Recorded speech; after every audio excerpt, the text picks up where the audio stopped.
Running about a day late on this one because on Friday, before I could get any prep time done, the job sent me almost to Oklahoma because somebody forgot their passport. And then yesterday, the girlfriend wanted to go to Corpus Christi and play with the beach, so we went to do that instead. Was trying to improve the quality of these, but I didn't have the time because of the interruptions. Hopefully that will change with the mad musings. Well anyways, it's welcome to Mystara. I'm Mr. Welch, and let's get started. Going to be talking about the expert level modules, because I've almost talked about all of them, and then I can start going into like accessories and stuff, or even talk about the Vaults of Pandios, or the various people that contribute a lot to Mystara still. So this week's offering is X11, Saga of the Shadow Lord, written in '86 by Stephen Dorn. And this one is the one that introduced us to 3 new areas that were never talked about. The nations of Windar, Dinagoth, and Assyria. And I won't lie, when I got this module, I was extremely disappointed. And I kind of still am, because this module had so much promise. It was the largest module ever written. It's even longer than Night's Dark Terror, and it's promising us these new lands to talk about, and they don't talk about them. It's actually 2 separate modules crammed together. They're both linked by the Shadow Lord, who later becomes the Wraith Lord. But the module doesn't challenge itself. It doesn't go hardly into any detail on any of the new nations that it introduces. I know this is written 3 years before the Gazetteer series started, but still, tell us something about what the Windar people are like, or what the evil Dinagothians are. Both modules are essentially MacGuffin hunts. The first one is arguably better than the second one. The second one was extremely disappointing because it's just go get this MacGuffin and go and track down the Wraith Lord in his castle or dungeon if you want to do that, and then kill him. That's it. That's the plot of the second adventure. You've got a 60-page module, and it's pretty much just room descriptions as you go from room to room, killing everything that you encounter until you get to the big bad, kill him, and then the adventure's over. That's not really a D&D game I want to play. That sounds more like a game of Munchkin. The first module, the MacGuffin you're tracking down, is the Elven Star. This is the artifact that makes Windar a wonderful, snow-covered elf land where everybody's happy and singing. And now they're out of water and they're really sick, so they need you to go infiltrate the Dinagoth plateau, find the Elven Star, bring it back, and everybody will be happy. This module actually does do some challenges, because there's a lot of encounters that you can get through if you impersonate the bad guys, and there's some encounters if you're impersonating the bad guys, it gets really, really tough. Which encounters can best be handled through impersonation, and which encounters is impersonation a really bad idea? That's for the party to discover by themselves. Fair warning, the module says it's for levels 5 to 7, but it's got a lot of extremely tough encounters for characters of that level, including 2 dragons. A lot of this is intentional because it's supposed to be a stealth adventure. You're supposed to sneak your way past everything to get to the main bad guy, but some of these encounters can easily turn into violence, and then good chance you'll get slaughtered. So it takes a really good DM to balance the extremely powerful stuff versus the need to not be in combat because it will get slaughtered. So if the party somehow manages to blow its cover, even by just a 1 bad roll, they don't automatically TPK. Once you actually get to the town that you're sneaking to, then you've got to go into spy mode, because you've got a passphrase, and you've got to find out the secret agent that will get you to the Shadow Lord's domain. Bear in mind, you're probably in disguise as soldiers for the bad guys by this point, and you don't know who's who, and most of the people in this town are evil, so there's a very good chance that you could even create even more fights. And the bad guys in this module are not stupid, so if you start just being obvious, you'll bring down the wrath of the army on you. And you have run a gauntlet by this point, so this is a time for the party to rest and relax, because actually getting to this town, you're having to go through a lot of encounters and being attacked by a lot of different stuff. So this is your rest time.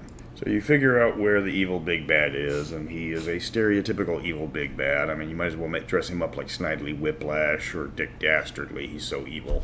So you go off, you go through his army camp, you get to his evil castle, and then it's even more stealth mode because you are severely outmatched in this place. If you can convert this to the rule cyclopedia with the skill system, by all means do so, because this module really needs some sort of way to test for stealth. A lot of adventures you're trying to sneak past, or you are trying to fast talk your way through things, and you're going to need some skill checks, a lot in this one. Of course, this module was written 5 years before the rule cyclopedia, so you're going to have to do all the conversions yourself. Then, after you go through the castle and explore everything, you come across the evil big bad, and if you are very stealthy, which is no small task. You can actually catch him by surprise with him and his evil lieutenants and get a advantage on him. Otherwise, you're going to not catch him by surprise, and he will be waiting for you, and it's going to be a really, really tough fight until somebody realizes that, hey, we're here for the MacGuffin. We might want to go get the MacGuffin off the stand and use the MacGuffin against the bad guy, in which case the fight gets much easier. So that's the first module. You go to the kingdom, you run the gauntlet, you sneak around the camp till you find out where you're supposed to go, then you stealth through the castle, fight the bad guy, and congratulations, the fight's over.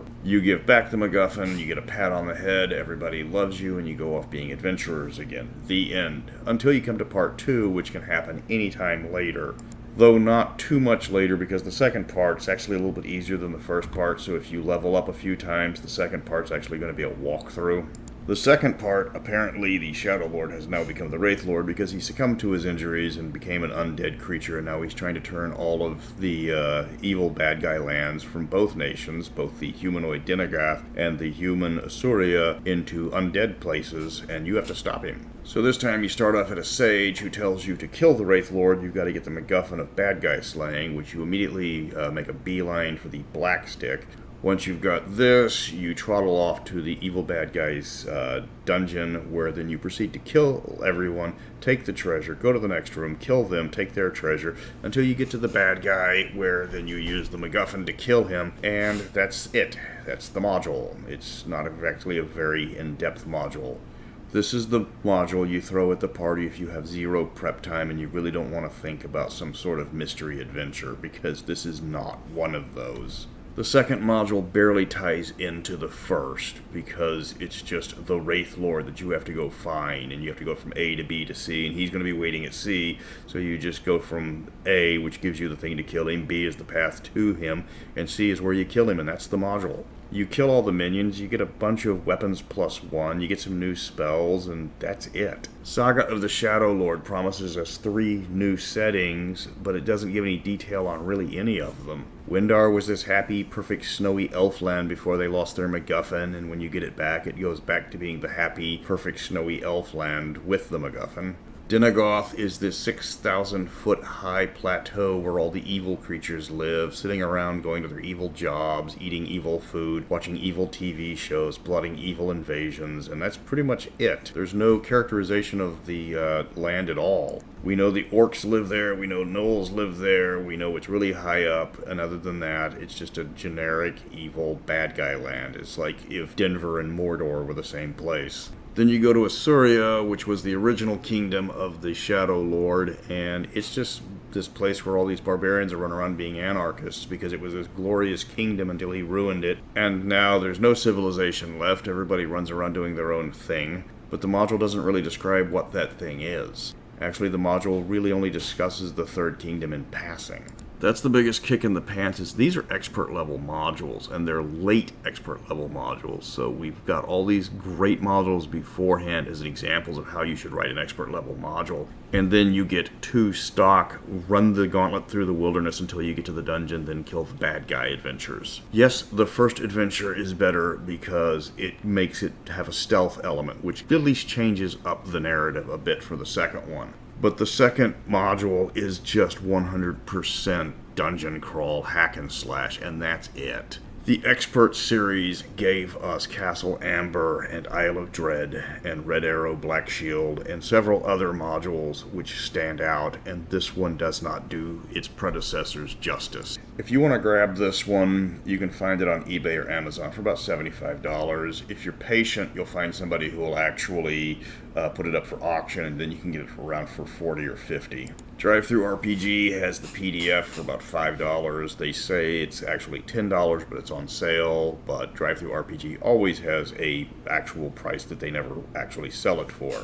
If you want to actually adventure in Windar and Dinagoth and Assyria, go over to the Vaults of Pandius, because you've got guys that have made in complete gazetteers for all 3 of the nations mentioned in this module, and some of them are actually pretty well written. This is a short review because there's not really much to this module to review without giving away a point-by-point, room-by-room walkthrough, which is not what I want to do. Saga of the Shadow Lord is filled with modules that are considered all-time classics, and rightfully so. But unfortunately, it's got a lot of duds as well, and this is one of the duds. If you want something for your party to get through levels 5 through 7, go play Isle of Dread, go play Castle Amber, go play something else. The first part of this module is okay enough. It might get you up a level. You might like the stealth aspects of the modules. The second one is just a 100% generic dungeon crawl, which doesn't do the setting justice. So that's going to wrap up Saga of the Shadow Lord. I'm not going to waste any more time talking about a module that I wasn't impressed with. So come back next week and we're going to talk about the Crown of Ancient Glory, which hopefully will be a better module.